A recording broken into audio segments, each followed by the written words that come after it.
Thank you very much indeed, and hello everyone. So I'm Oliver Linch, and CEO of Bittrex Global. My job today here is to get you to be more questioning, to be more demanding, to ask more questions of people when they come up here and they say, oh, we're regulated. What does that mean? You should be asking. Where are you regulated? How are you regulated? What does that mean for your day-to-day life? And probably most importantly of all, why does that make exchanges, token teams, investors, our entire community safer? Because that's what we're ultimately trying to do here. So in the short time I have here, I'm going to try and talk about three things. I'm going to talk about Bittrex Global and its history of engaging with regulation done the right way. Secondly, I'm going to talk about why it matters and why we, you, and everyone at this conference today should be really pushing for the highest standards and the highest importance placed on doing regulation properly.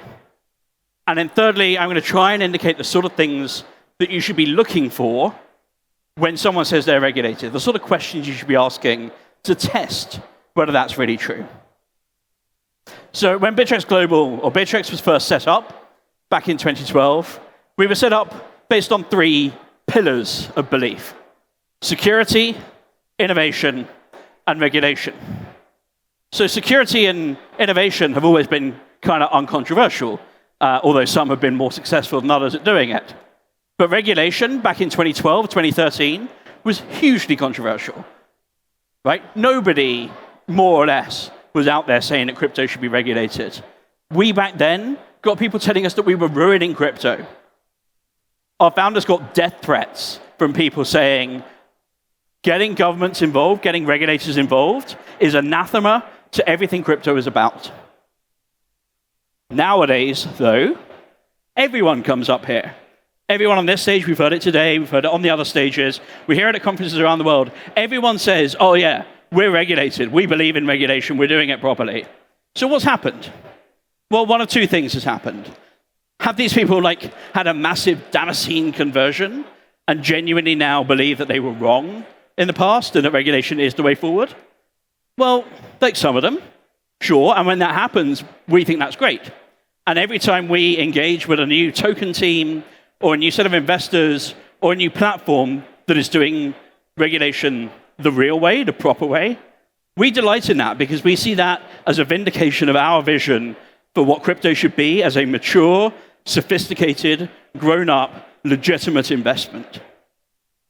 But unfortunately, that's not everyone.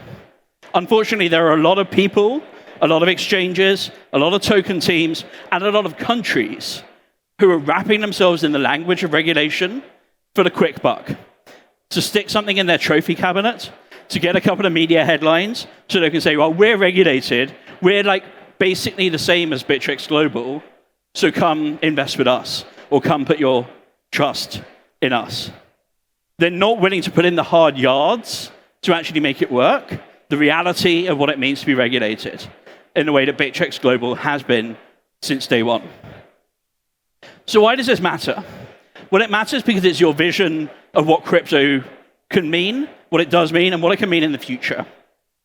If crypto is to become a serious contender for disrupting classical traditional finance, then it needs to be as trusted as traditional finance. Now, at the moment, that might not be a particularly high barrier to entry, but across the board, people need to have confidence in the system.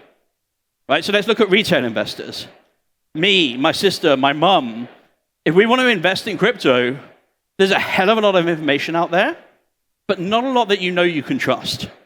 So how are you supposed to get started? How are you supposed to know what's safe and what's not? You wouldn't put your money in an unregulated bank. So why are you being asked to put your money onto an unregulated exchange? We think that's wrong, and we think that it's a big barrier to mass adoption of crypto because people simply don't feel safe. And people coming and saying, oh, we're regulated, and it turns out they're kind of not, or they're sort of regulated, or by regulated they just mean registered, they've ticked a box somewhere. That's actually even worse, because that actively undermines confidence. For professional investors as well, it's hugely important. Pretty much every major institution now has a crypto desk. Every major bank has a crypto desk. even if they don't admit it. Every fund manager has to have crypto as part of their portfolios. They just have to. The demand is there. But how are they supposed to measure apples for apples? How are they supposed to compare one product to another, like for like, if crypto out there is such an unknown quantity? They can't do it. So you've got pension funds who would love to be able to get involved in crypto, but they can't. The shareholders won't let them. Their governing documents won't let them. And then thirdly, let's look at token teams, right? There are a whole load of token teams, layer 1, layer 2 teams here, that look to an exchange now more than just an exchange, as a partnership. They're looking for people to actually get involved with to help launch their products, right? Whether that's through Bittrex Global's IEO platform, or whether that's just part of a token listing where they want a little bit more engagement. They want to trade off the reputation of an exchange. Well, that's great if the exchange has got a reputation that's worth having. So that's why this really matters. To everyone in the community, we should be pushing people to guarantee, to prove that when they come up and they say, we are regulated, we're now regulated here, we're now regulated there, what does that mean?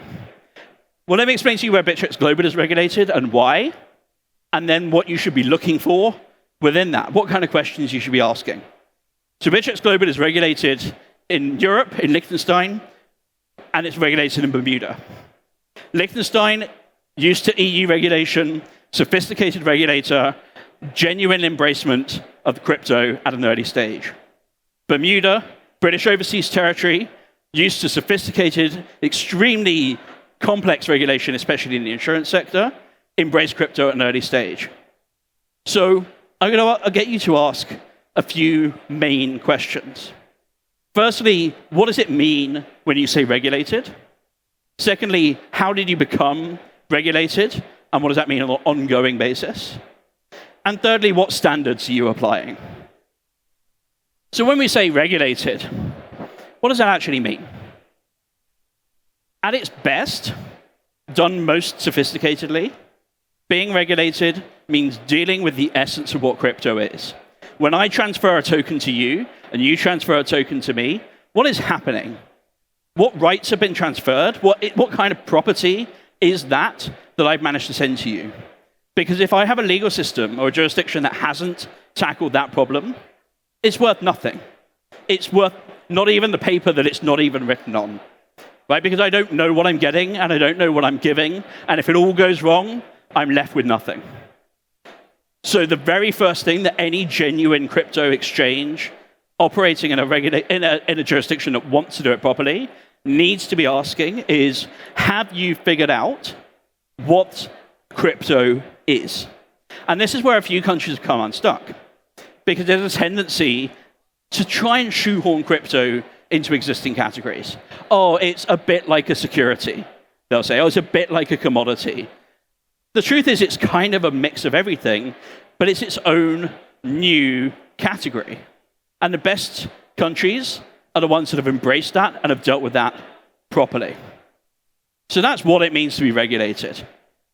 What does it mean to get authorized in a country, to be supervised in a country?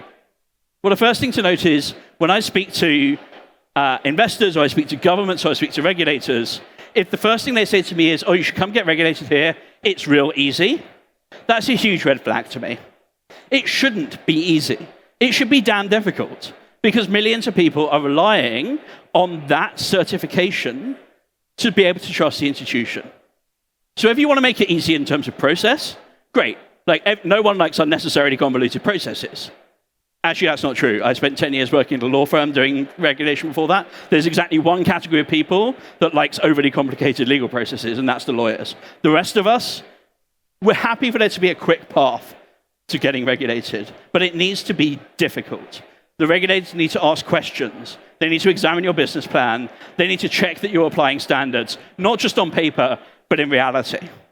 And that's not a one-off thing at the point of authorization, right? That is an ongoing obligation to supervise, to ask questions, to dig into the details. And I can tell you, like, I live this every day, it's really annoying. Like, it's really annoying, but it's the right thing to do, because it's only through a competent, sophisticated regulator doing that work for the consumers, for the end users, that those end users can have confidence in the system. So yeah, my heart drops when we go through another round of questions with the regulators, in the same way as it does when I was working at a bank, and the same way as it does if you're working at an investment firm. It's really annoying. It's really difficult. But if you want to say that you're regulated, if you want to come up here and broadcast to the world, come invest in us, it's safe, we're regulated, those are the hard yards that you have to put in. That means turning away investment opportunities if you can't do them properly. That means spending an awful lot of money on compliance officers and training and manuals and processes. It's got to be done. It's done at the bank. It's done at investment firms. It's done at asset management firms. It needs to be done properly at the exchange level as well. And then finally, I'm running out of time, so finally I want to talk about the standards to be applied. So the big cop-out that a lot of people say is, oh, well, we're committed. We're committed to doing regulation, but unfortunately, there are no standards to be applied yet. They'll vaguely wave at MiCA in the EU and say, oh, it will probably look a little bit like that. This is nonsense, right? And everyone knows that it's nonsense. Yes, the details in some countries may not be worked out yet, but don't go to those countries. Or better, do go to those countries and get them to impose the standards that we all know are coming anyway. Anyone that tells you that they don't think they know what sanctions regulations are going to look like are either just massively incompetent or straight up lying. It is going to be based on FATF standards, whether we like it or not. And we at Bittrex Global do like it, because we don't think that crypto should be seen as a proxy for illegal activity. So if you're there and you're not applying FATF standards, take a good hard look at yourself and say, is this legitimately because, oh, you're so confused, you don't know what to do? Or is it because it's difficult and you don't want to have to do it? Is it because you don't want to have to turn away all those Russian users with their money because sanctions have been applied to them that you weren't expecting? Do you really not know what's going to happen? Or do you really not like engaging in the system that you claim the benefit of? So it's up to all of us. It's the community, it's journalists, it's investors. When people come up here and they say, come invest in our exchange, come invest in our token, come put your money in our fund, we're regulated. The question you have to ask yourself is, are you? Are you really? And if I can get you all doing that, or even better, not asking them and coming straight to Bittrex Global, then I'll be a happy man. Thank you very much.